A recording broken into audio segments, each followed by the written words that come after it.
I love notebooks.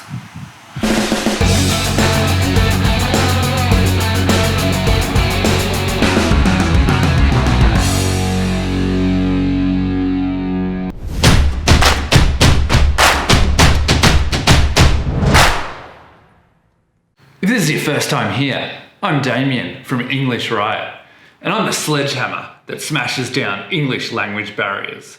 Let's get started. This series is based on the Little Book of Talent, which is all about improving skills. I take his tips and I apply them to language learning. In this episode, you might have guessed, is about notebooks. And I love notebooks. So stick around till the end and I will reveal my language learning notebook system, which you can then steal and use in learning English. Let's take some masks off. Coyne, in the Little Book of Talent, found out that most high performers keep some kind of journal or notebook for reflecting on their performance. So in studying English, get a reflection journal.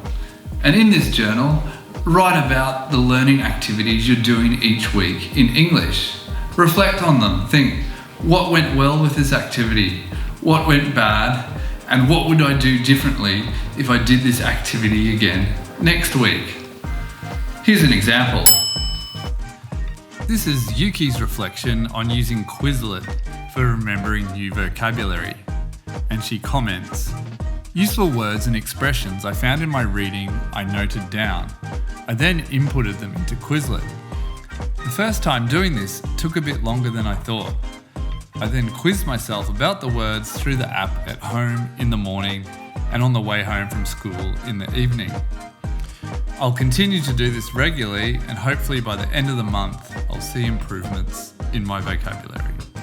And this is Chen's reflection journal about the My Vocabulary Size test. And he comments, "Before starting my test practice for IELTS, I wanted to get a good idea of my level in vocabulary. On the website, My Vocabulary Size, they think for university study you probably need about 8,000 to 9,000 words for reading. I didn't think I would be close to that. It took me an hour to do the test and I came out at about 6,000 words. So I decided I'll need to do more vocabulary work to get the score I want in the IELTS test. I'll start using Quizlet to help me remember my new words and expressions. I'll also continue making spidergrams for keywords."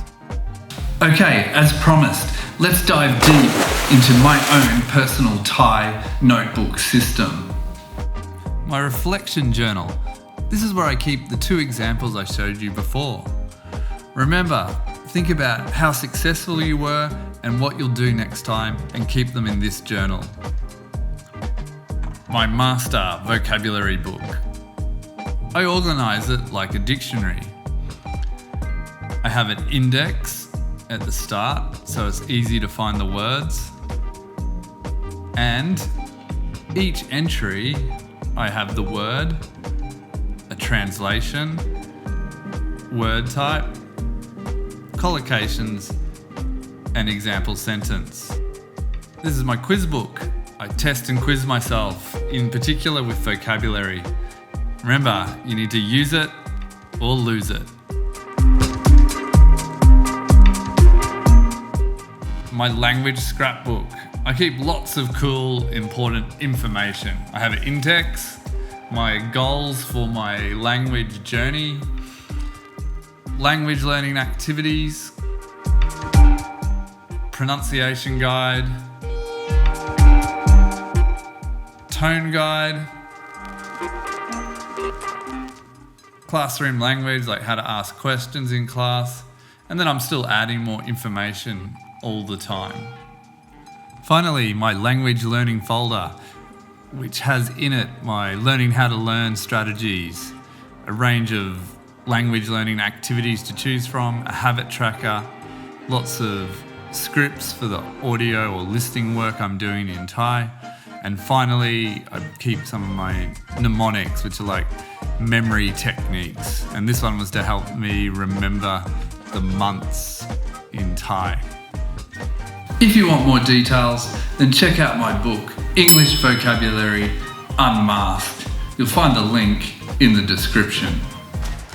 And remember, notebooks are like maps of your language learning journey that'll hopefully take you to the promised land of fluency. Remember to sledgehammer that subscribe button, hit that bell for reminders, And most importantly, start smashing English language barriers today.